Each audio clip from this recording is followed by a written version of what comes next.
What's up? What's up? This is another episode of Mrradillo's World. I have a special treat for everyone. I have my wonderful, beautiful mother, Sharon Radillo, on the podcast today. How you doing, Mom? I'm great. Thanks, Okay. Miko. You are welcome. You are welcome. So, this basically the premise of this specific podcast is I kind of want to dive into your story, Mom, from when you were a kid all the way to now.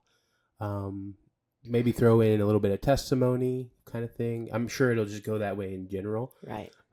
So where are you from? Like, where were you born? Well, funny enough, I was actually born in Willits, California. I was one of the last babies. Well, not one of the last, but one of the last years Yeah. that they actually had births in Howard Hospital. So Okay. I was born in Willits, California. Willits, California, Mendocino County, right? And how was that? How was growing up there? You know, it was great, honestly. I have some great fun stories of my childhood. Right. Yeah. It's way different now. Sure. Sure. Back in I was born in 1969, so the 1970s were, 1969. Yeah. That's when we went to the moon. Well, they say we did. Well, right.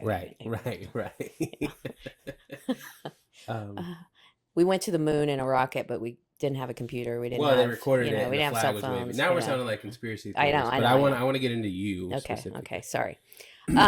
So yeah, I like I said, was born in Willits, California. I was the second daughter to my mom and dad. Okay. My dad was still there up until my mom got pregnant with my littlest sister, Lori. Okay. And he left probably in the middle of her pregnancy because she didn't know my dad until years later. Right. And, there are a lot of things about my, as a small child that I don't remember because I'm sure I've blocked them out. Mm-hmm. I do remember, that my life with my dad and mom was pretty volatile. My dad was, my dad had some vices. He drank a lot and he was very, very abusive to my mother. How did you feel like as a child with that? So it's interesting that you asked that because I was scared a lot. I'm still like I still have issues. I can't, when I go in, and it affects me nowadays because when I travel and I go to a hotel, I have to look under the bed. And I imagine it's traumatic. Yeah, I didn't know why until years later. And my older sister Tammy and I were talking, and she said that when dad would get violent with mom, that she would take me and we'd hide under my crib.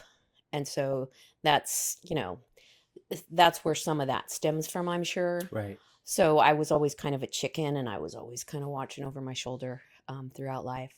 But after dad left, and he left, because he knew he had issues. He knew he had problems. Right. And, he was tired of hurting my mom, I think, because I feel like they both loved each other. How old were they when they got married? They were young. My mom, I think, was 15. Wow. Yeah. And back then, it... was your dad older than grandma? Yeah. Yeah. My dad was, I want to say, almost 5 years older than my mom. Oh, wow. Or maybe not. Maybe, I don't know, because I know he was a senior in high school and she may have been a freshman or a sophomore. So he was okay. That's not too much. Not older. Too much. That's not 5 years. It's probably about like 3 or 4. Okay. Yeah. Right. Maybe there wasn't that much of a span. Okay. I don't know. I come from the era that there wasn't a lot of talk about your families. Right. Back in the day, you kept things kind of secret. Right. My mom didn't share a lot about her childhood. And I have no idea why. I just think that that's what families did back in the day. Although I do think that there's probably some skeletons in her closet that she never shared with us. Well, like I know grandma was one of 10 kids, right? Yep. What was your dad? How many So my siblings? dad had 2 brothers and a sister. Okay, so not too big Not of a too many. family. Yeah. And where did they meet in Willits? I'm assuming. Yeah. Yeah. Okay. They went to school. I know my dad went to Willits High for a while and mom went there. So I'm assuming that's where they met. I Right. see my mom never told me the story. Interesting. It's Well, very because his is it interesting. wasn't he like, and I'm just going from memories that I've heard back in the day. Wasn't he from like Covelo? You know, he was born in like Arkansas somewhere, Really? Louisiana. Was Yeah, he? yeah. So I don't know where he was originally from. Are you really like? Yes, yes. On because I have his when he was killed. I got a copy of his birth certificate and his death certificate, Mm, and he wasn't born in California. interesting, because if And you my mom wasn't either. My right, mom right, she's born in Louisiana, right? was born in But it's Louisiana. crazy because like we're in Arkansas I now, know. right? And it's just kind of like a full circle Yep. thing of like your your mom was born in Louisiana, your dad was born in Arkansas, and now we're living in Arkansas. So it's Yeah. kind of like a crazy life circle kind Yeah. of thing. Yeah. So, yeah, I guess we have that Southern blood running through our. Yeah, Yeah, we're Southern in more we're ways Southern of at one, heart. right? Yeah, because my grandfather migrated to California in the 50s. Okay. Um, Like during like the Dust Bowl era, or yeah, I believe so. My mom was young. My Aunt Jerry was. I think my Uncle Bobby was the only one born in California. oh, okay, So, okay, yeah, yeah. okay. So I interrupted you because we were talking about how you felt during those times as a child, and you've kind of said that you had a lot of fear. Yeah, yeah. I How, was scared a lot. that's interesting because I don't know if this is transferred from you, but I tend to have some fear, Hmm. um, of like a lot of anxiety and stuff Hmm. like that. But as we get further in my story, Right? that fear becomes a good thing. You think so? I do. Okay. Well, let's go. So Yeah. after your dad moved, where did he move from Willits? I have no clue. Oh, he didn't keep No, up with you? I know that he would come back and leave again and come back and leave again. Oh, okay. But I remember shortly after, um, and I remember, I don't know if I remember or if it's the stories that I heard from my grandpa and my mom. I remember my grandpa showing up. We lived at a little apartment complex. It was almost like a motel hotel. It was called 11 Oaks, Right. right there in Willits on Main Street. And I do remember my grandpa showing up. I think he had a gun or something. I don't know, back in the day, because I don't know if my mom called him or what, but I believe, and I don't know if this was the first time he left or next time, but that was one of the times that grandpa got us and we moved in basically with grandma and grandpa over onto Della. So there were many, many times like that. Okay. Okay. Yeah. So So how old were you when your dad like moved, or because you said in and out, but like what was your age at this time? So Lori was in my mom's tummy. Okay. So Susie was a baby when he left. He left for the last time, I guess. He would come and go, come and go, come and go. Right. So let's see. Lori was a baby. Susie was a baby. Mom was pregnant with Lori. So Lori and Susie are 2 years apart. So Susie was 2. So I must have been, I'm 3 years old. I must have been 5. 5 years old. 5 years old when he left for Okay. good. Wow. For good. Wow. Yeah. Yeah. And it's funny because I was thinking about that on the way over here. And at 5 years old, I was kind of a thug. It was funny because we were on Della Right. because we moved in with grandma and grandpa. So we became, Della Avenue. The infamous Della Avenue. If you're Della from Avenue the area, kids, yeah. right? If you're from Willits, California, or Mendocino County, you know Della most of the time. Yep. And I think we were, of course, Tammy was there and I had older cousins that were there, but all of my family, the Hendrys, Right. were on Della Right. or Locust or Popular. Because, it was that block. That was our hood, I guess, as they say today. Right. But we were we were something. We were thugs. We had older cousins, and Tammy was kind of in the middle. Um, she was a little older, but yet she hung with us because Right. she was kind of the mom per se. Mm-hmm. Because my mom, after my dad left, my mom just kind of fell apart, I think, Yeah, yeah, yeah. and she kind of went down her own path. Sure. And as kids back in that time, we just ran the streets. We Right. just did what we wanted. We were Like, up at dawn. what And years was this? so this was, so if I was 5, this had to be like 73, The 74. 70s. Okay. Yeah, yeah. Okay. So we were up at dawn, didn't come in until after dark, Right. you know, because we didn't have computers, we didn't have phones, we Sure. didn't have Sure. iPads, and we couldn't watch TV because Grandpa was like, "Get out of here, go outside and play." You know, Right. that was just what kids did. You didn't hang out with your parents. We didn't want to be with our parents. No, I'm sure. So we were thugs. We were running the streets. We were playing kick the can. We were, you know, and as I got a little bit older, so in my little small gang, because as cousins, the kind of the age group stayed You together. weren't actually in a gang. No, we Right, weren't. We were right. probably the original You're gangs. just using gang. I'm just as a- using as a- gang, okay, but as we were a descriptive gang of term. kids. Sure. So Sure.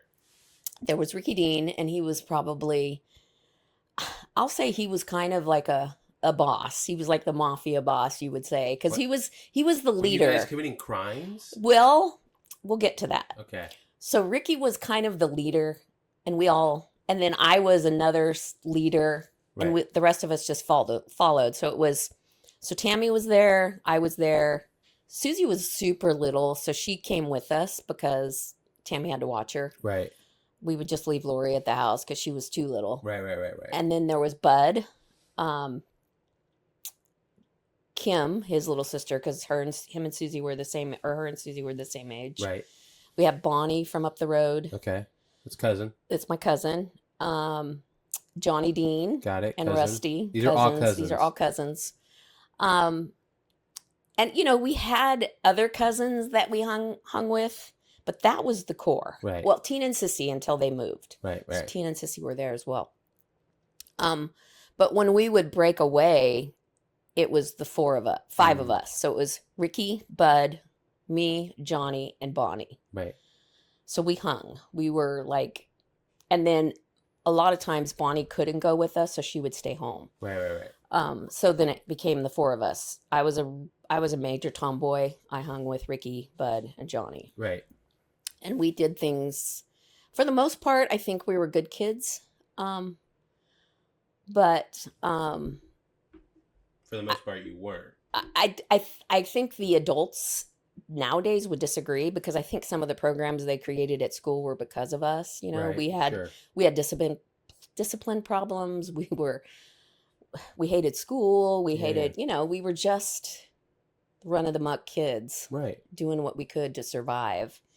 But we did we rode motorcycles. We rode, and I don't even know where we got all these things, you know. So were a lot of these stolen? I don't know. I know we had bikes. Right. And so like cousins would get bikes, and we would get hand-me-downs because my Right. mom didn't have any money. So none of our bikes were bought for us. We would get them from cousins or somebody else. Ricky had a pretty stable life. He had his mom and dad, and they were very into church and God, and Right. so they were kind of some stability for us. Right. And then Bud's mom was very stable. She kind of was one of my saviors when I was a little kid. Really. It's Bonnie, interesting hearing these descriptions, because like just knowing our family and just how much things have changed, like I have very different perspectives of who they are. of who they are, yeah. kind of thing. Well, and remember, when we were kids, that's all we knew. Right. Because we didn't jump in a car and go get to know anybody. As I grew up, and I think I was, I don't know, 6, maybe 7. Mhm. We were, like I said, we would leave the house early in the morning and not go home till night. Right. So we or we'd run through and grab a biscuit and pour some ketchup in it, and that was our meal for the day. That sounds disgusting. Everybody says that, but that was what we ate. Right, sure. Because we didn't, I mean, we'd have some pennies or dimes or like, whatever. I can see a biscuit with butter, you know what I mean? But No, like ketchup is disgusting. Well, ketchup was our thing. We did ketchups and crackers. Yeah. We did ketchup and biscuits. Disgusting. We didn't have money, like you said, my Sure. grandparents had 10 kids. Right. They were very poor. Right. So, and all of their kids were very poor as well. Right. For dinner though, we would get a good meal. Mm-hmm. So grandpa raised hogs and, so we always had fresh bacon, fresh pork.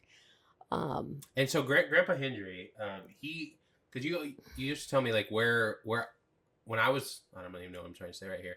When I was little, they just had one house. Yep. It was on Della, and it was just that one little house there. Mm-hmm. But you were telling me he actually owned like a good bit of land as Mm-hmm. well, like acreage. Yep. Correct? Is that correct? Yep. Yeah, he owned property. He owned like all the way over to where Blosser Lane fields are.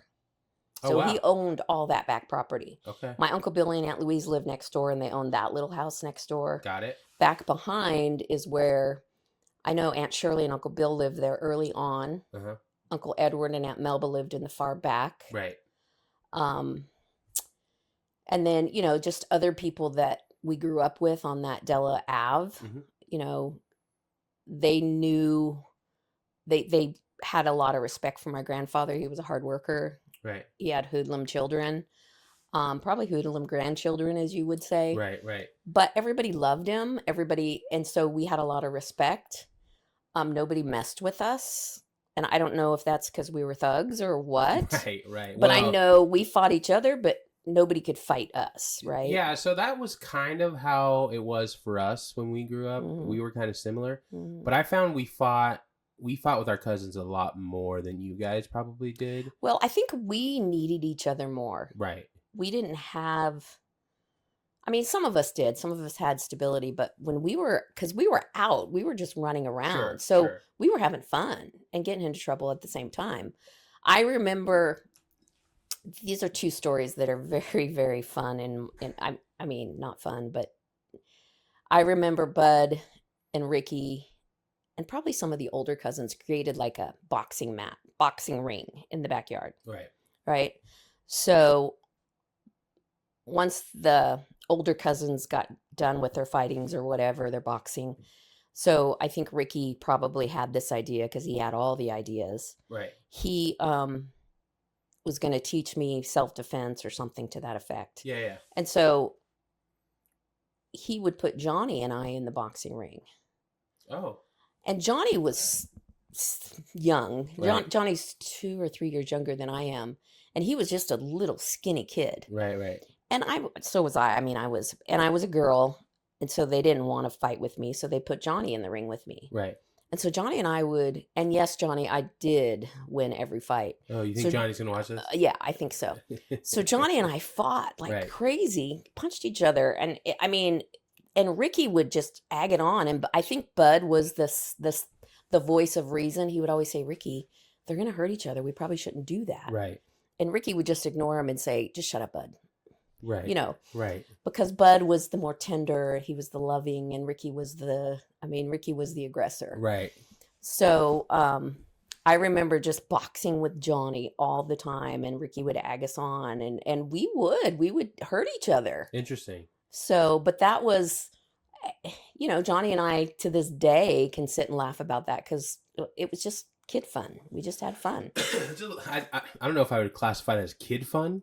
Well, it was definitely your context fun. How it about was that? Yeah, because I mean, not to judge, because we also did stuff like that as well. Like we would fight with our cousins like that. Yeah.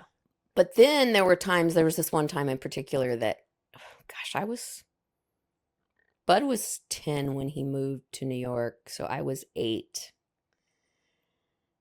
And so I must have been 7 during this time. We went to Bechtel Grove, which is the local school, was right down from where we lived. And Ricky always had his pocket knife. And we wanted to play school. Right. So Ricky just opened one of the school doors And we went in and we sat down at the desk and we were playing like school. And Sure. and then we decided, oh, let's get all the balls out. So back in the day, they had these big, garbage cans full of balls. So we Right. took all the balls out of the classroom and kicked them all. And we played basketball for a while. And then when we were done, instead of putting them back like good kids, we kicked them all up on the roofs, and so that we would have them the next time we came, so we wouldn't have to break in, and we'd have a ball to play logic of with. The children. logic, yeah. And I remember as we were there, I got really scared. Why? Again, the fear.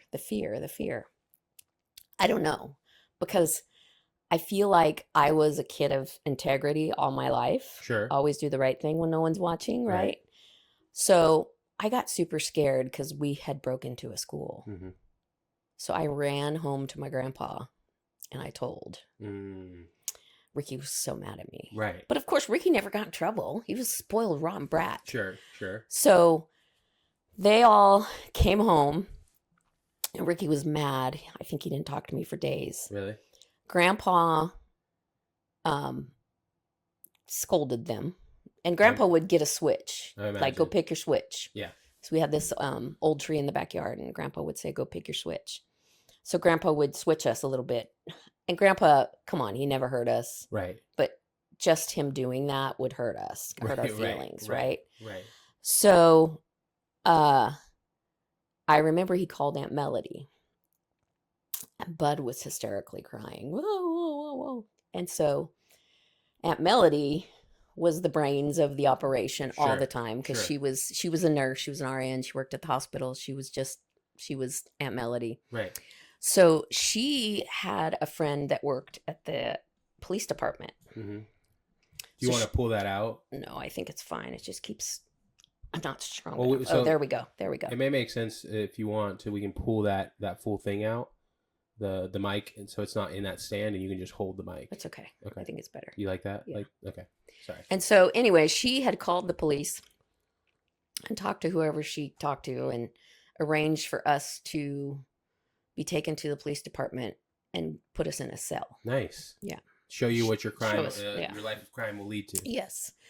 So, of course, Bud was hysterical. And I remember I was crying because Ricky was mad at me.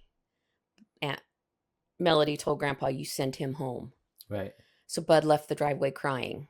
And I heard my grandpa on the phone, don't you spank that boy. I already took care of it, because Grandpa was our protector too. Right. And so I'm sure he got a spanking when he got home. But so then Aunt Melody came and picked me and Ricky up and took us to the police station. Right. And Bud was crying the entire time. Don't put Sharon in jail. She didn't have anything to do with it. It wasn't her fault. So Bud was my protector forever as a kid. And so, which is why you guys are so close. So close. We were close. Yeah. He was like my older brother. Right. That I'd never had. And so I don't think Ricky ended up going, because Aunt Shirley was like, no, I'm not doing that to my poor baby. Right. So Bud was the only one that had to go into the cell, and they shut the door on him. And he was hysterically crying. So that ended our life of crime. Right. We never did anything wrong. Else? Yeah. Anything else after that? And even Ricky was like, yeah, I can't do that anymore. So, okay. All right. But those are just funny stories, because as I told you, the fear thing was always in the back of my mind. Well, right. And I remember Grandpa as a young child, because Brother Jim had moved to Willits. When what year was this? So 76. 76. So you were. So I was 6 or 7. Okay. Yeah. This is the time you guys are running around. Yeah. Being thugs. Yeah. Brother Jim Wiley. Yeah. And Brother Jim, he used to tell a story from the pulpit that I don't know if it was about my grandpa or Uncle Bill, but they were like the meanest men in Willits. Right. And then Grandpa ended up getting saved under Brother Jim. And so we would go to church and, do the whole Sunday school and Father Abraham and all that fun stuff. Sure. I remember my cousins all coming, because Uncle Bill and Aunt Shirley sat under Brother Jim and Sister Teresa. And was the church at the same location? Same location. So 803 Coast. 803 Coast Street. Yep. So that's always been that building, or was that Well, building kind of I think I don't know the whole backstory, but I believe that, because I remember Sister Teresa and them, I was little. They used to make donuts with the Armses, and the donuts, the fundraisers was how they built the church, I believe. right? So I don't know if it was always that building or if it was just a little room or what. Sister Teresa would know more, but it was that structure for a long time. Okay. So we started going to church, and I loved Sunday school. I loved the stability that I got when I went there. I Right. loved, learning about God in Sunday school, and so we stayed with it. And then, as I grew up and the Wileys moved on. So I know. Speaking of the church, like they left and went somewhere else. Like they weren't were they Right. officially pastors of Willits? Oh yeah. So they were. And how long did they stay there? Do you know? I don't remember. I don't. But I knew Deborah and Claudia when we were little kids. Right. And what's interesting about that is it's like those seeds that they planted, like, but you kind of didn't stay in church, right? Because did that church continue? Well, I did stay in church, Okay. which you don't know a lot of that backstory. Even though they left, my grandpa continued. Right. My grandpa kept the church open, even though we didn't have a pastor. Like a deacon in a sense. Yes. Okay. And so who was leading the church at that point? So grandpa would lead it, and then Uncle Bill at some point became like the pastor. Oh, really? I didn't realize that. Yeah. And Aunt Shirley and Teresa, and then, the Yadens were there for a long time. We had a pastor and his wife come. They were the Driscolls when I was younger. The Driscolls? They were, that was their name. They were the Driscolls. That's interesting. We had the Adams family, not the Adams family, but the family. Adams. Ronnie Adams and his wife and kids. Right. So there was always there were long year spans when we didn't have pastors, but there was always, and then which was funny because Grandpa would lead service, right, and no matter where I was, he was blowing his horn off on Sunday morning to pick me up for Sunday school. Interesting. So even through my teenage years, I was still attending that church, not every Sunday, not every Wednesday, but See, I guess obviously there was a lot of years that passed mm-hmm. because when I was growing up, like I remember we didn't go to church for a good portion of my childhood. Yes. I remember, I don't remember Grandpa Hendrick ever going to church. As a child? Yeah. Well, Grandpa got really, really sick, remember? When I remember his whole leg thing. But so he couldn't drive. He couldn't go anywhere. I don't recall a time where I have ever seen him in a church building. Well, so when I was 15 when Brad and Ken moved to Willits. And they were coming, I want to say, so the Farmersville Visalia Church kept the doors open for that church. Right. Because they held the deed. Yeah. And they would send, they would, I remember their choir coming once. I remember, when Brad and Kim, before they were pastoring, they would come. Danny Wiley would come. The Andersons would come. Right. And so different members from the Visalia Church would come and preach for a Sunday or whatever. Right. So that was a lot of fun. And then Brad and Kim took the church when I was 15, I remember. Okay. And that's, even though I was younger and I was in church and I loved church and I was learning about God, I really didn't begin my relationship with Christ until I was about 15. Right. I had a lot of issues in my life growing up.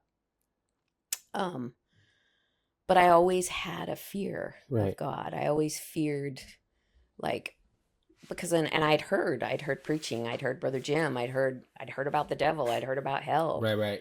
So as I was a kid growing up, I was afraid to go to hell. See, this is interesting because you started out with childhood with this aspect of fear, right? And when God was introduced to you, it was in that vein of fear as well. Well, and that's when I told you the fear had become a good thing, Right. because we are supposed to fear God. Well, right. The fear of the Lord is the beginning of Yes. wisdom, correct. Yes. But I think there's a different type of fear. Yes. Because that fear, I think the fear of the Lord is like a respect and an honor. Yes. Whereas the fear I feel like that you experienced with your parents was more of an afraid fear. Oh yeah. Yeah. That was trauma. That was Right. terror. Right. The fear with God is you know, how doing does the that right thing. How does that affect you today? Like, sorry, we got interrupted by some technical difficulties. You were talking about, we're sort of talking about the church and Brad and Kim. Oh, and okay. all of them all coming, visiting before on they the actually weekends. took the Yeah. pastorship. Right. Right.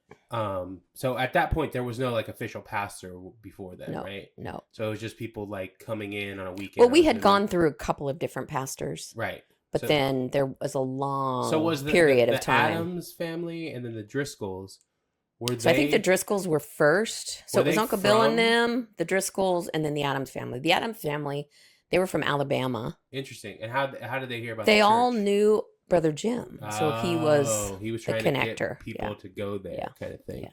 And how long were they there? So the Driscolls were there a couple of years, I think.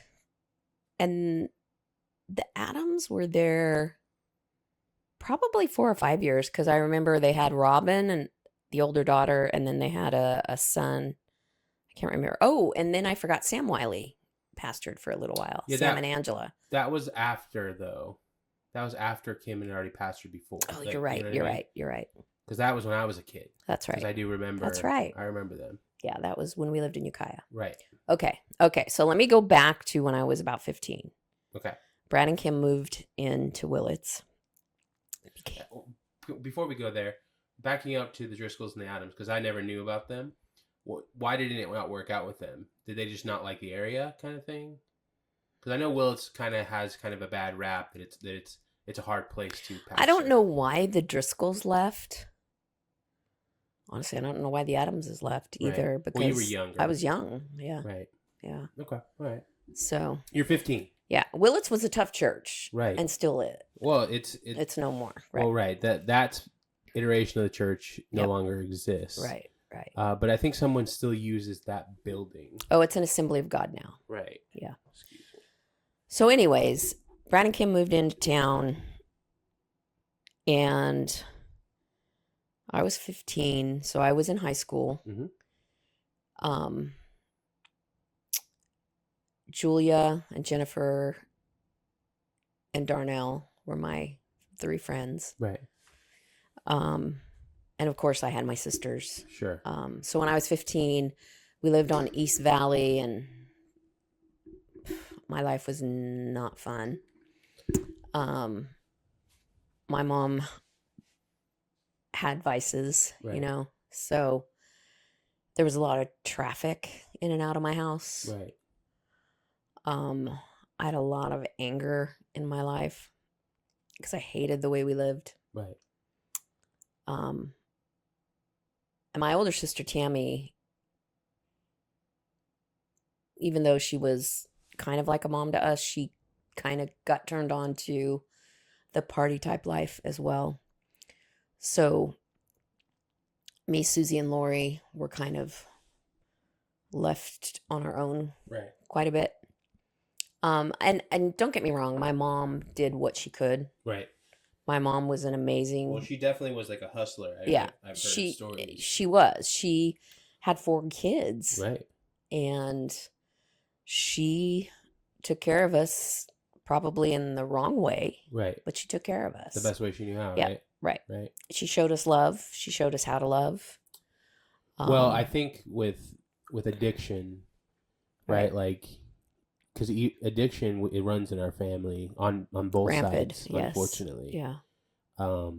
Even like me, like not addicted to like drugs or anything like that, but food is definitely something that I struggle with. Yep. And that's a form of addiction, right? Yes. So like we all have these issues, and unfortunately, Grandma had these issues as well, right? Yep. and so did your dad, right? Like Mm-hmm. he had issues with alcohol, Yep. like strong issues that even caused him to be an abusive, Right. right? Right. So, like that's not their full story. It was a part of it though. Right.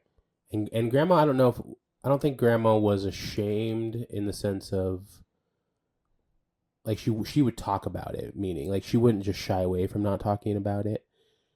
But My mom was not shy at all. right, right. That's what I'm saying. Yeah. She was very much she was who she was. Yeah. Yes, she probably had regrets, and I'm sure she did. But Yeah. but she was who she was, kind of thing. And my mom was very well liked. My mom. Right. So it's funny because I say that at 8, maybe 7, 8, I was kind of a leader way back when. Right. My mom was kind of a leader of some type in her era. Right. So she had a lot of respect from the family. I mean, I know that there were some of my aunts and uncles that probably looked down on her. But she really, really did the best she could. Right. Well, and thinking about that, like, I don't know what I was about to say.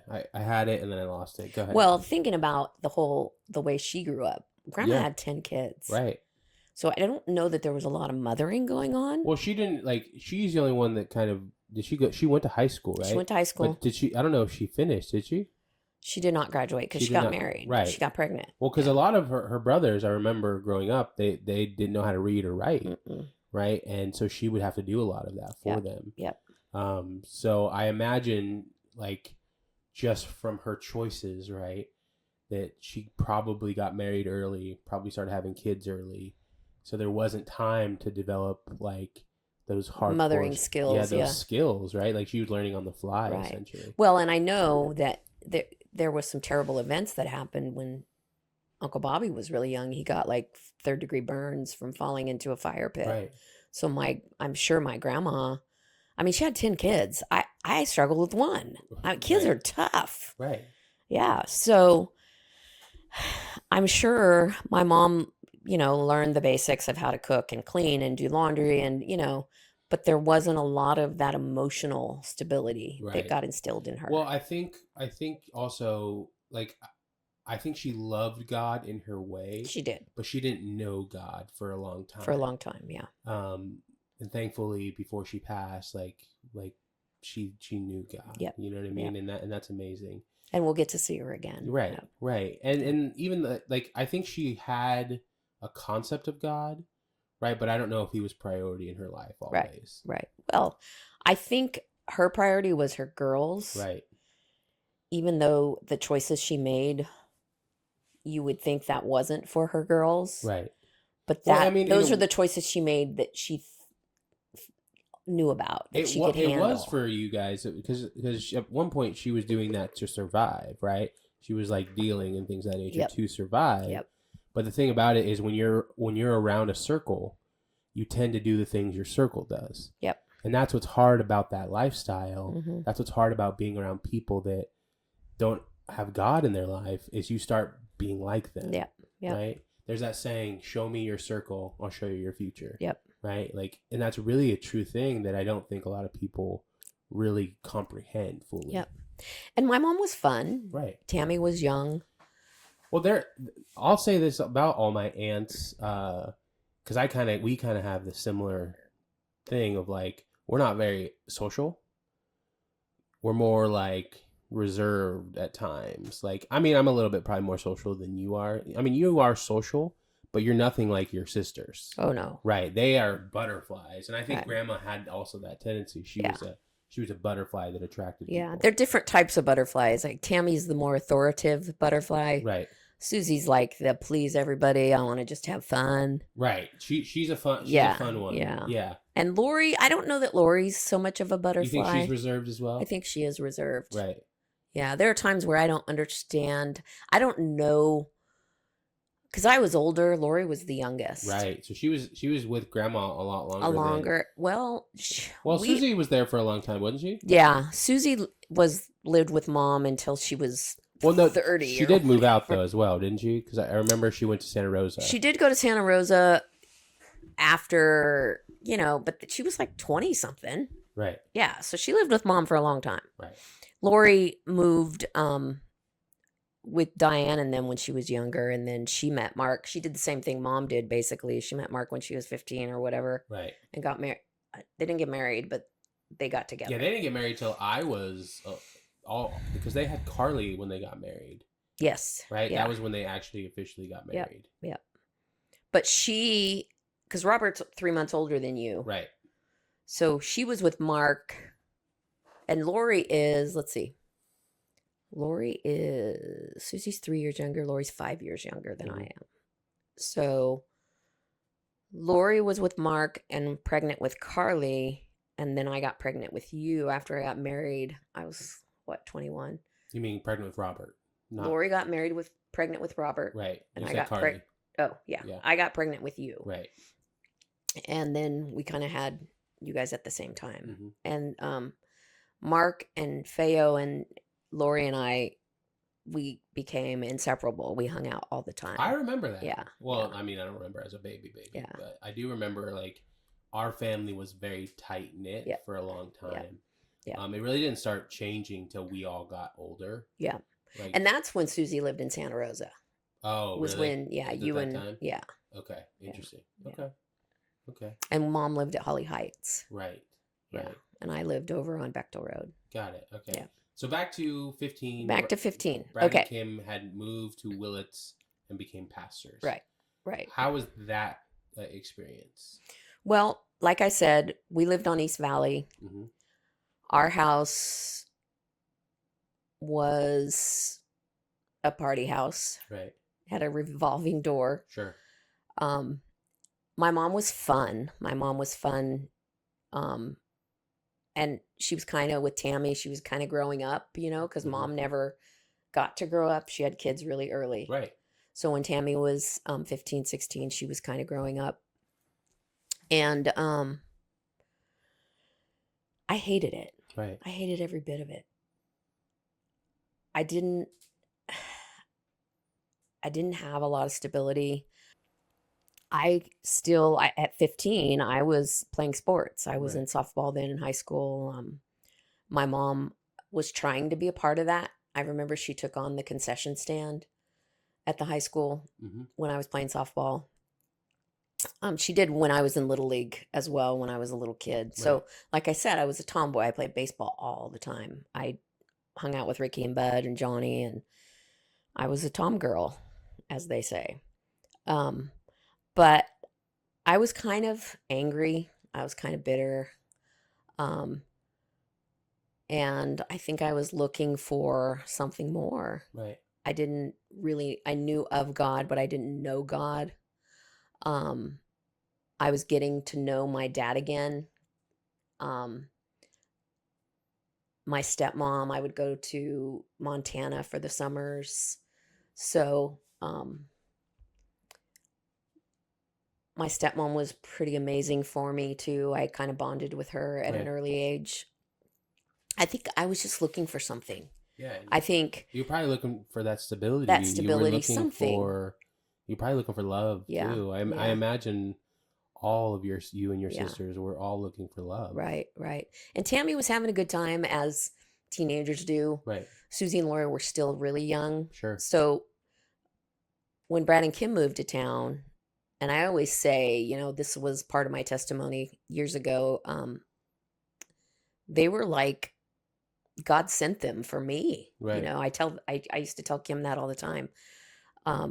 Because I needed them. Right. I needed stability. I needed, and I would go to their house when I first started going to church, and I'd go to their house after church, and they would sit down at a dinner table and they'd have dinner. And that was awesome to me because we didn't do that. Right. Sorry, I don't mean to get emotional. No, it's all right. It's all right. But, so I just poured myself into God. I found a friend. I found a father. Yeah. I found stability. Right. For the first time, I think, in my life at 15. And I don't ever want to say that I don't want I don't want to talk ill of my mother or my father. But But I had some hard times. Sure. I had a lot of anger. Right. And God brought me through all of that. That's what's so great about God. And I'll give you a little rest here. I'll try to talk a little bit. Okay. That's what's great about God is he's such a loving father.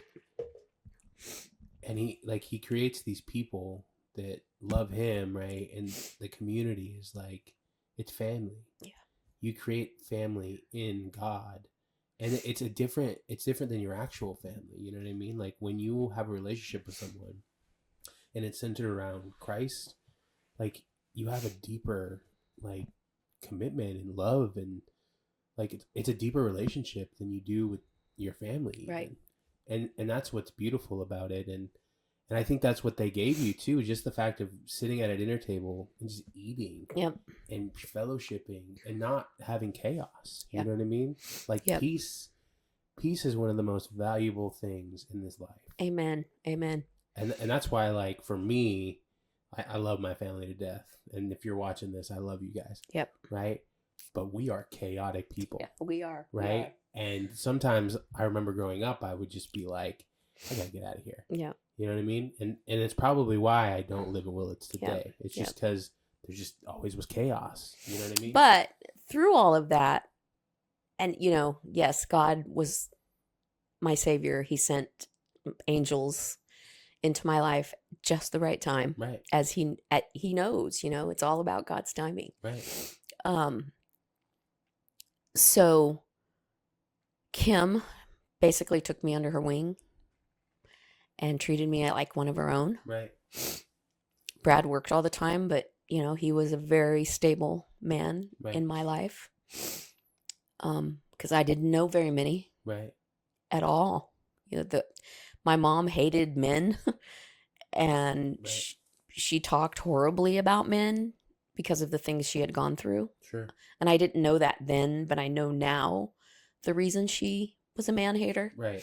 Because she of course, she went through went through some traumatic stuff. Right. Like if you've been abused your whole relationship. Right. From the first person that you've married, right? Yep. I imagine that that's not easy. Yep. I had my grandpa always. My grandpa was, Brother Jim was, but like I said, I was little then. Right. So Brad was a stable man in my life. Yeah. Kim was a mom, an older sister. She was so much fun. And I think Jill and Becky were born, because I think Brenda was born in Ukiah. Yeah. So Brenda was, she got pregnant in Willits with Brenda. But Darnell and I, we were inseparable. Right. And Kim was our savior in a lot of ways. I remember growing up at 15 and going to high school, and we became the weird church girls and wore dresses all the time. Right. And that it wasn't weird. Our hair. Darnell still wears her hair like that. But I started having real fun. Right. And I had fun without alcohol and without drugs and without, weirdos hanging out. And, I had wholesome fun. And I think I'd never had that before. Right. Never.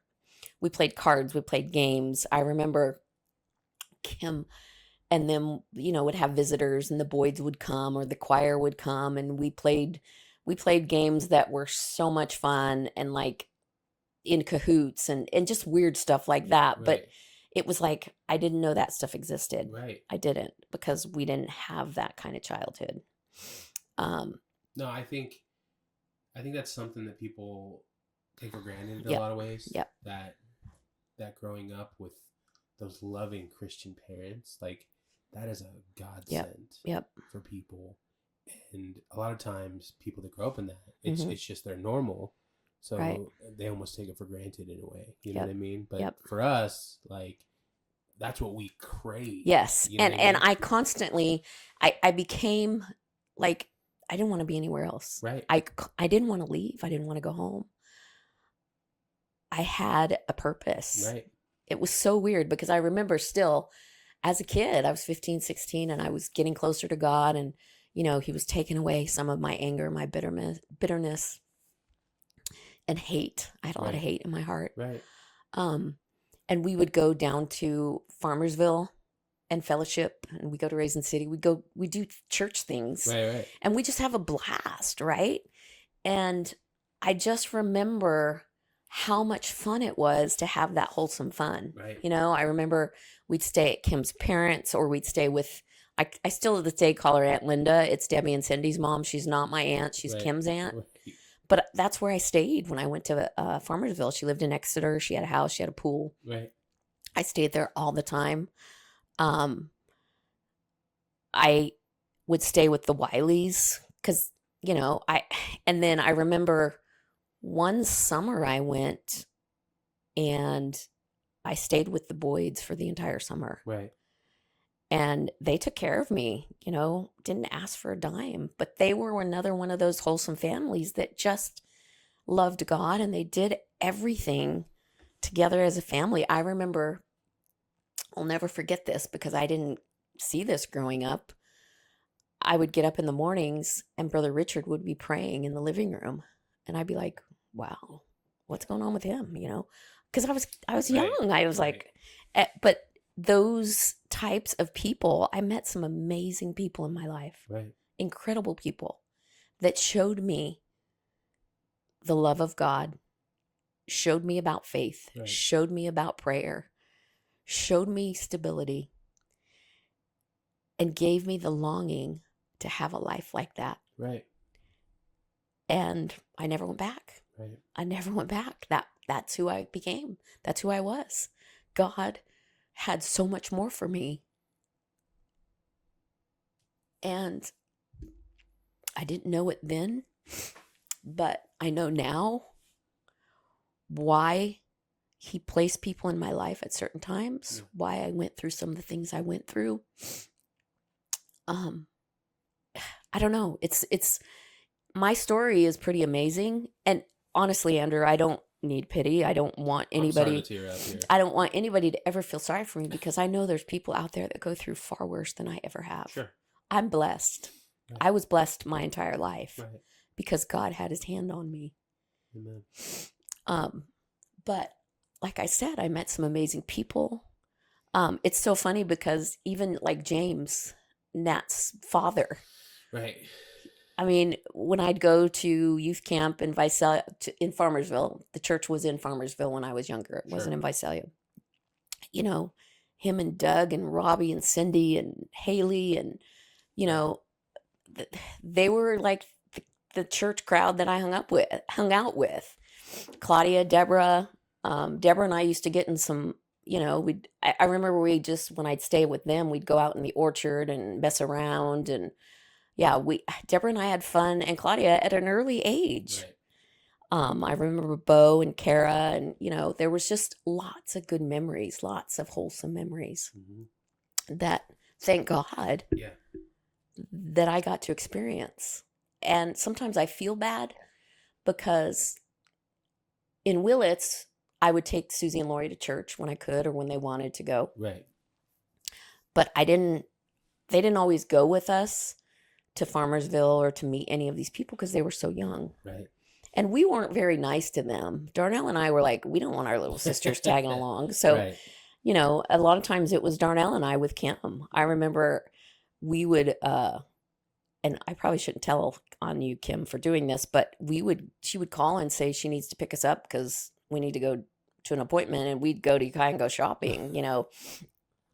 Kim was our big sister. Kim was our mom. Kim was, and we helped her. Like, I think we helped her as much as she helped us because Kim was, when she moved to Willits, if she was 15, if I was 15, she was 20. Right. So Kim was 20 years old with 2 kids. She was young. Mm-hmm. She had no family there. She had nobody. So Darnell and I became her extended family. And I feel like, and that's a lot of the reason the Mosses will always have a special place in my heart. Yeah. Because I grew up with them. Right. They showed me love. Right. They gave me support. I mean, there were times I moved in with them. I was living with them. Right. throughout my life. How long did they stay in Willits the first time? I want to say 5 years at least. 5 years? Yeah. Okay. Yeah, I think so. So 5 years, and then at that point, when did you marry Dad? I was 21 when I had you, so I met your dad when I was 19. And were you in church consistently there, or did you kind of get out? Because I know with your dad, did you kind of get out of church with that? Yeah, And you don't have to share that if you don't want to. Just I stayed in church for a long time, and then one summer when I graduated high school, I went and visited my dad, and Julia went with me. right. And I kind of drifted away. Darnell still stayed in church and still tried to, reach out to me and keep in contact with me, her and Kim. But I was older, and I worked all the time. I Right. worked all through high school because I had to. And I had bought my first car. Right. And so, no, it was my second car. My first car, I had this ugly fluorescent green Vega. Mm-hmm. No, Darnell had the Vega. I had a Volkswagen, sorry. But it was kind of a spaceship looking Volkswagen. It wasn't like the round bug one. Right. So Darnell and I, this is when we were in church, we would cruise Willits. That was the big thing back in the day. The fun Willits Yeah, cruise. yeah. And then I started getting away from God for a little while and doing stuff because I played softball and I worked, and I probably started hanging out with the wrong crowd. Right. And so I just started drifting away a little bit. And that's when Brad and Kim moved back to Willits. That's when we moved to Willits. Right. I remember. I was Yes. like 7. when we moved Yes. to Willits. So we bought a house up in Brook Trails. And then I remember your dad and I. What You were brought you? two. What took you out of church? Like, why did you? Because it was such a pivotal thing for you. Yes, it was. So what was the cause of you just really going a different direction? Obviously, lifestyle and change, and probably being busy. That was part of it. Well, my father was murdered by his brother. And so that happened. I was 19, I want to say. Okay, and had you been going to church consistently at that Not point? consistently. I was Okay. drifting away. Got it. I think, but that was the final. That was like the nail in the coffin for Yeah. you to be like. And did you get angry with God during that time? Oh, yeah. Yeah. Yeah. And anger was a huge part of my life. Right. And her hate, and then when my stepsister came to my house, Vicky, and I was like working all the time. I wasn't going to church all the time. I was going here and there. Vicky had come and told me that Dad had got killed by my uncle. Right. I didn't believe her. I was like, "You're lying, Vic." I'm like, "Why would you come up here in the middle of the night and tell me this?" I was like, but then And so were you close to your dad? I think I was the closest out of my sisters because I would go see him. Right. I was spending summers. I remember, and then I spent a whole school year there, my sophomore year. Okay. And I had a closeness with my stepmom and with my stepsisters that none of my other sisters had. I got it. And so, even though I was probably a little scared of my dad, he was still my dad. And I thought maybe that was the missing piece in my life. I thought maybe I just need my dad. Right. And so I would try to put myself around him. I would go see him. I would, because I remember a lot of times that we didn't have any money. Sure. And so my stepmom would do How did you get there? Like, did you we did rode you the drive? Greyhound. You rode the Greyhound. I do remember one time Dad and Jackie came, and this is when we all went for a summer, and we rode in the back of a pickup truck. Oh my word! Like outside pickup truck? Yeah, well, they had put a tarp on it. They put a tarp on the top, like Yeah. It was just flapping in the wind. Well, Dad would tie it down. Right. So I remember all of us girls riding in the back of that truck. Is this before like hard shells for the back of the truck? Well, I don't think he could afford one. I understood. So I remember riding the back of a truck all the way to Montana Wow. because that's all he had. Is Montana beautiful? Oh, it's gorgeous. It's gorgeous. I need to try to make it out there. It snows a lot. Does it snow? Yeah, in the winter. Yeah, I'm not a snow person. Yeah, so. I've realized I'm not a snow person because we live in New York and it sucks. Yeah. But in the summertime when we'd go to Montana, oh my gosh, we'd float down the river in Bitterroot Valley, and it was just right where Yellowstone was filmed. It was that's really? where my dad lived. Okay. Honestly, That's cool. So I think that's why I had such a connection with that movie because it brought me back. Show? Yeah, that show. And but anyways, yeah, I feel like you live a different life than Yellowstone. Yeah, I'll be honest. Absolutely. Well, you didn't have the acreage. Yeah, not a lot of murders going on. Sorry, you know what I mean? Sorry, my OCD is kicking in, so I'm like going down rabbit holes. You're fine. You're fine. Anyways, so I went to Mexico. Your dad and I, and you were too, I think. Okay, so because obviously you got out because your dad had passed away. Oh, sorry. Yes. Right, and then my dad was killed. Killed. Sorry, I was trying not to use those words. Sorry, but is that too much? No, you're fine. Okay. You're fine. Your dad was killed by his brother because they were both drunk. Correct. Right. Tragedy happened. You were kind of already drifting. That was the nail in your coffin. You kind of went away. And then how did you meet Dad? Like, how was that? Like, so I started working at Star Super. Star Super. And Connie. And what? Okay, so you've always mentioned Star Super. I have no idea what Star Super is because Star Super wasn't existing when I was a kid. So Star Super was an old-time grocery store. Where was it located? Okay, Napa Auto, where Willits is. So that used to be a grocery store. That used to be a grocery store. Okay. So I got a job at Star Super after I graduated. When I came back from my dad's that summer, got to start. And Connie Perez worked there. Okay. My dear friend Connie. And so you didn't know Connie until you started working? No, apparently Connie used to babysit me when I was a kid. So Connie is a Shannon. She was part of, she lived over on Furlong. No idea.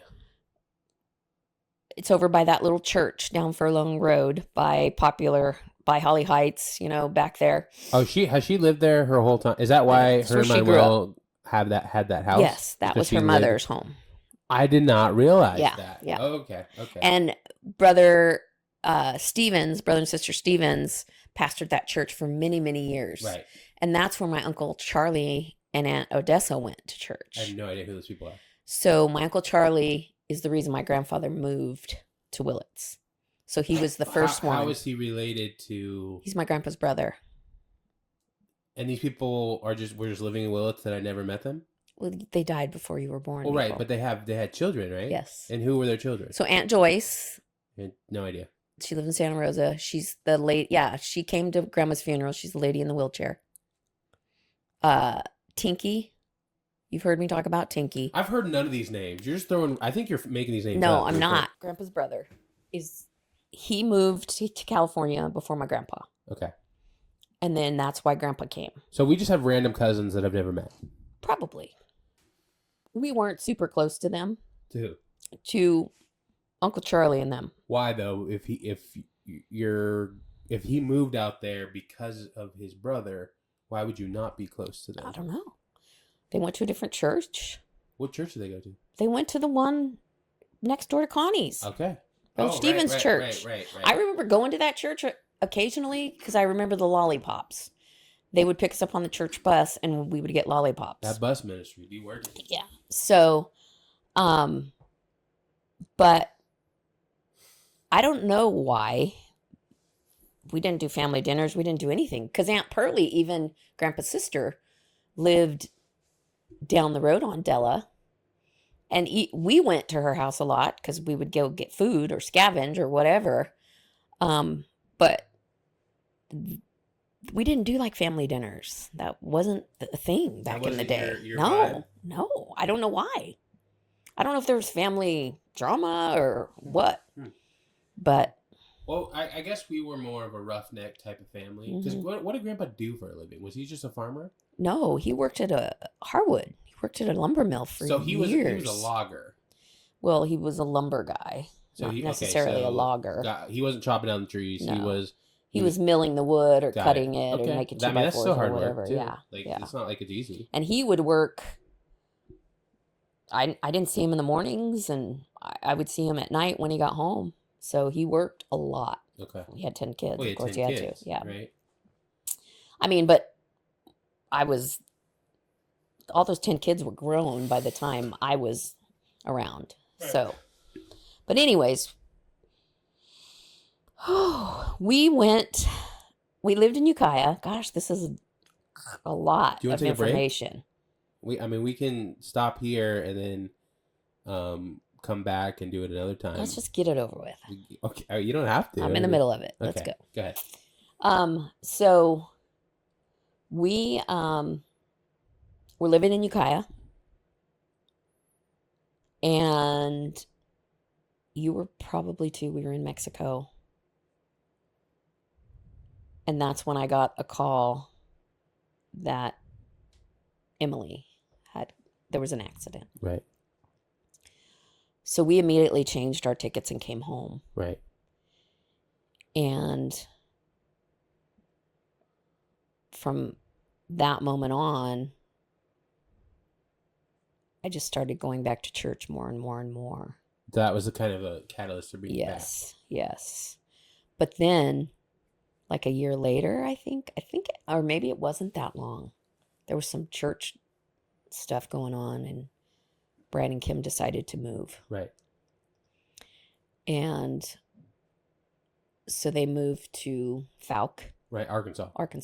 Funny enough, where we live currently. I know. Yeah. So anyways, they moved,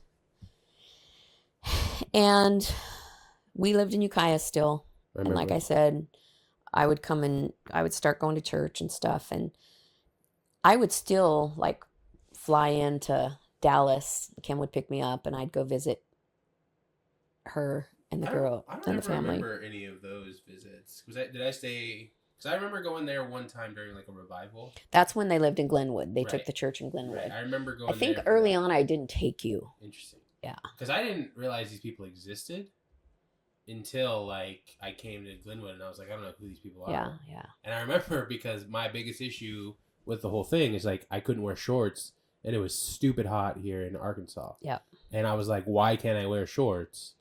And you were like, because. And I got a lot of whoopings during that time. You did. Right. We went back to the house quite a few times. Right. And they were doing one of their camp meetings, and it was outdoors, remember? Right. So it was even hotter. It was, that's the problem. Yeah. They were doing an outdoor camp meeting in the middle of summer. Yes. Which, now that heat's not as bad, but as a kid, I think it was, because California used to be like a paradise, almost. Like, the weather was, like, perfect. I don't remember The weather's still perfect. Up in Northern California? Mm-hmm. Does it not? It gets hot, though, now. Like, a lot more than it used to. I was kidding. It got 110. I don't recall any of that. Yeah, well. I recall it being perfect weather all the time. Yeah. No. At some point, Brad and Kim had decided to move back to Willits and take the church. I recall. And at that point, I was like, they're back. We're moving back to Willits. Right. So you were 7. And so is that the whole reason you wanted to move back to Willits? Oh, yeah. Really? Yeah. Interesting. Yeah. Because in that camp meeting, I got back a hold of God, and I was like, this is where... You're sold. This is where I need to be. And then, so they came back, then we moved back to Willits. I remember. Started going to church. Regularly. All the time. Right. Because so that's it was interesting growing up with this, because like for a long period of time I knew like we went to church occasionally, but then it became like that's all we did. And it wasn't like I hated it, you know what I mean? Like it was cool, because like I think we had fun too, a lot more fun when I was growing up, and church was not like something I hated. Mm-hmm. Like it was something that like I actually really enjoyed going to, I think. Well, because no matter what we'd gone through or what drama was going on, when it was time to get together and have church, we had church. You're right. And God was in it all the way. Right. Yep. And thinking back on those memories, because now we're getting to this part of the story where I can remember some of it. Like, there was special about that church. And maybe it was just because it was home, maybe because it was nostalgia now kind of thing. But I think, like, we all had a really good time. We did. We had fun. And some of the stuff we did was boneheaded, you know. Right. I mean, it was just like, who would do that? Right. You know, but we had fun. Right. The Right. fundraisers were fun. Yeah, everything was fun. Yeah, we just It was a made great time. we made it fun. And it's because we were full of Christ. Right. You know, we were having good times. Well, right, and even because you mentioned like the games and the like, and that's one thing I really remember is the fact that because we had like 15 people living with us Always. when we moved to Brook Trails, right, and then I just remember everyone was always over at our house, like whether it was Tyler Jr., Shaston, it was like Steve was always over there all the time, like. And Steve would bring people we didn't know. Right, right. There was always somebody that we didn't know or having Right. dinner with I us. don't know if Lauren was there. Lauren wasn't there all the time. No, Lauren was at the Mosses. He was at the Mosses, yeah. But like it was just a time where we just played games. We had a great time, and it was so much fun. I remember we had like 5 decks of cards. Yeah, we were playing canasta till like rules. 3 in the morning. And I think looking back on that, you made up so many rules on canasta. Like you were just making it up as you went along. I was getting counsel from Kim. No, Kim was the one telling me about the rules. I just because she's the one who taught us how to play. Right, right. I just remember like, and it's something I long for now that we live in Arkansas. I know Junior's not here. Tyler's all of them not here. I just long for those times sometimes. Me too. To just like have a blast of just playing fun and socializing and not being in this weird place where it's like things have happened. You know what I mean? Not being awkward, but it's just like we just love each other and have fun, a good time. Well, and we ate good and. Oh yeah, right. And well, I definitely chunked out a lot during that when we moved to Willis. Well, I think that was just what we did. We got together, we played games, we ate, we fellowshipped, we just had fun. Right. And we didn't care. No, we just had a great time, and then I can look back on those moments as a really like fond moments. You know what I mean? And then even going full circle, like as I grew and moved to Arkansas with Andrew and Becky, like even those were hard times and things of that nature, but I'd always remembered like those moments of just so much fun and God, like you having these experiences and you going through a lot of the things you did convinced you to raise me in church. Right. And now I get to benefit from the fruit of that labor. And it's wonderful. Because I think back, God's had his hand on my life for a long period of time. Even to the point to where I got to marry the love of my life, Natalie. Yeah. And thinking about just that connection of you going there when you were a kid, it blows my mind how gracious God is. You know what I mean? And life is hard. Life's hard for everyone. We all go through different things. We all go through challenges and we all make mistakes. You know what I mean? Oh, yes. And there's been a plethora of that I've made, a bunch that you've made, right? And there's a bunch that everyone around us has made. But one thing I can say about this entire experience is like, thank you. Thank you for loving God and raising me in that. I don't regret it one bit. I mean, there's times when you're a kid, you think, why couldn't I have just been in a different family? Or yeah, I sure got the short end of the stick. Yeah, right. Well, why couldn't I had just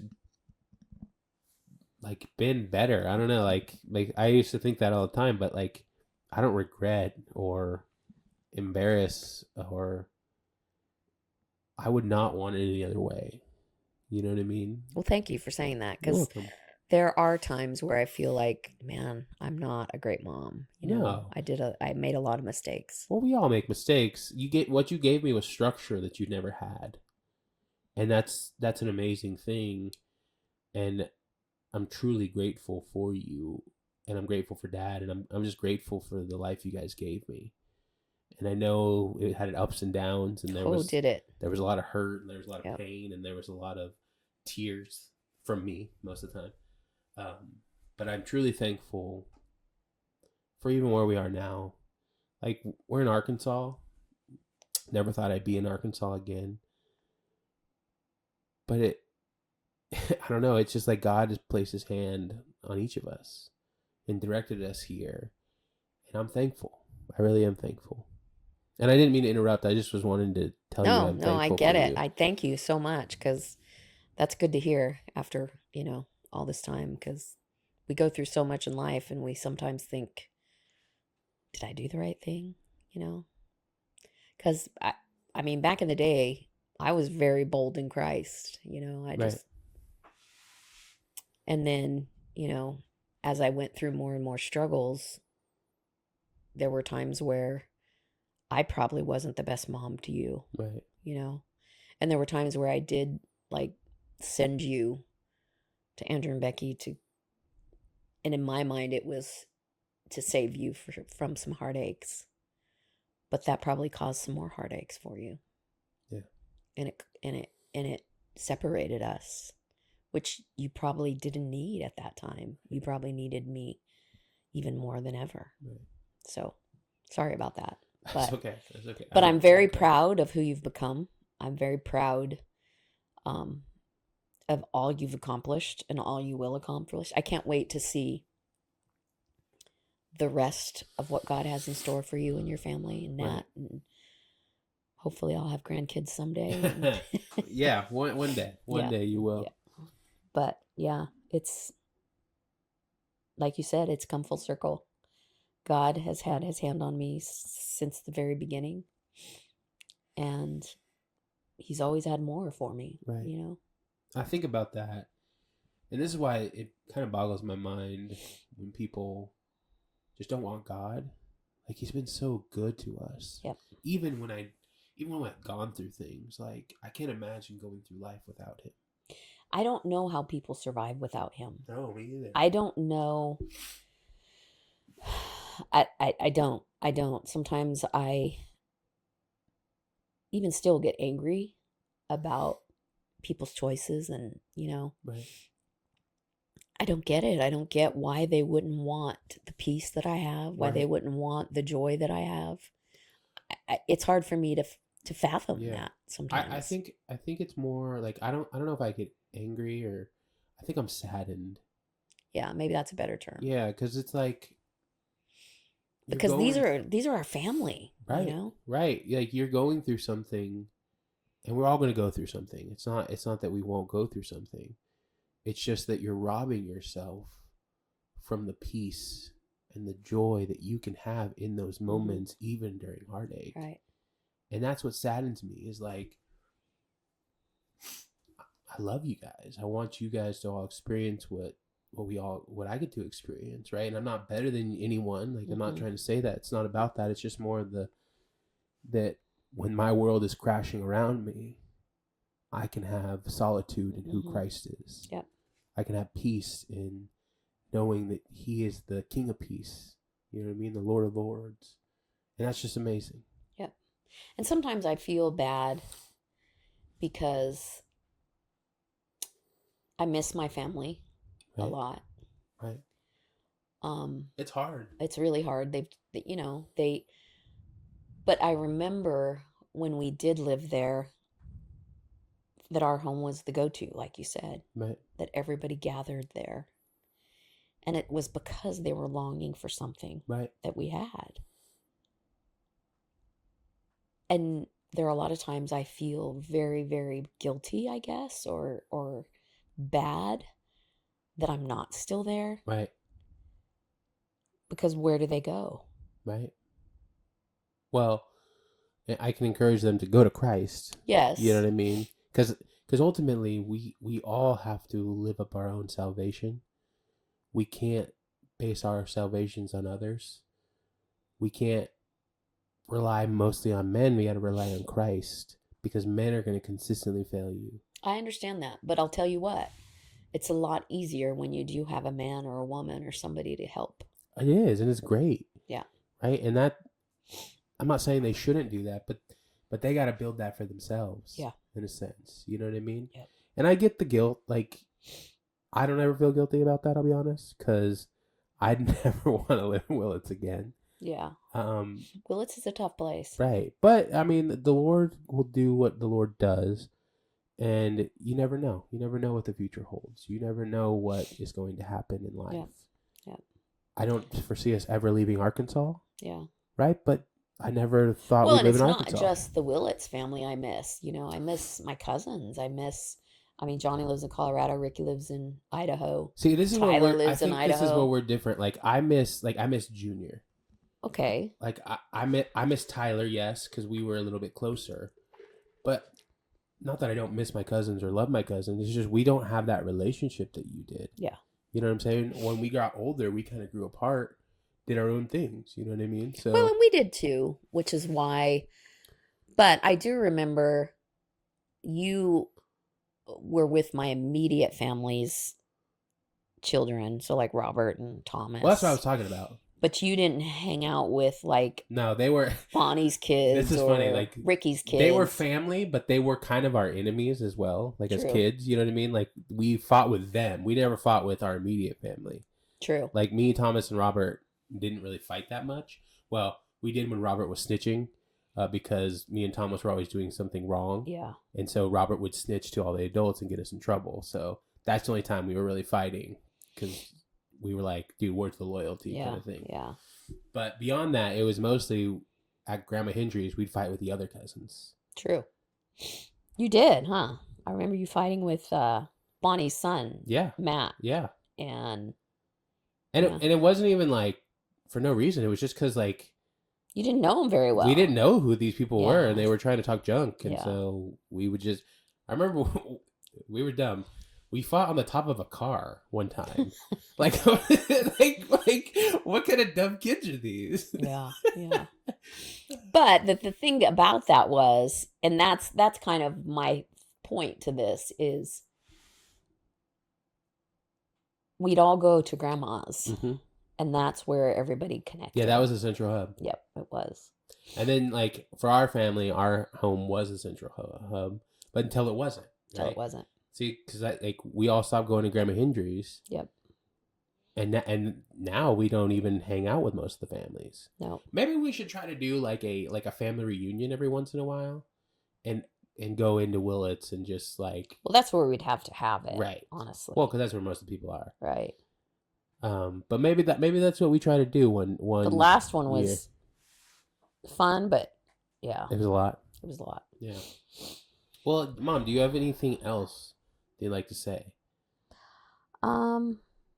I don't know. What do you want? Am I done? Are we done talking? Well, I don't know. Like, do you want to share anything else with us, or are you kind of shared out kind of thing? I don't know. I feel like I said a lot. Yeah. To come to the point where, Well, this is going to be the last time you're on here. Right. Right. And maybe next time it won't be as emotional. Maybe we'll have a little bit more fun on the next one, because I think we had some fun. I think some of my stories were fun. I mean, there's so many more that I could tell. Right. But I don't know. I feel like I'll say this: God has always had His hand on us, and very, very thankful for that, because who knows where I would be or what I would be. I have worked very, very hard with the help of God to be who I am. Yeah. Because I feel like I've been one of the blessed ones to break the chain, or whatever you call that. Cycle breaker. The cycle breaker. I also want to encourage all of them to get to know God. Yeah. So if you're watching, aunts and uncles and cousins and whoever you are, just give God a try. Don't put too much pressure on it. Don't think you have to be perfect. You don't. Just be better than you were the day before. Be more in Christ today than you were yesterday. And it's that simple. I'm not a perfect person. I do things all the time that I regret. I do the wrong things a lot of times. Right? But I try to be better every single day. And that's the secret. That's it. But I will say hi to all my cousins, all my thug cousins. Right. Ricky, Johnny, Bud. I miss you guys. Well, I think we're at a closing point here. And thank you for watching if you got to this point. This has been a great conversation. Mom, I want to have you on here again.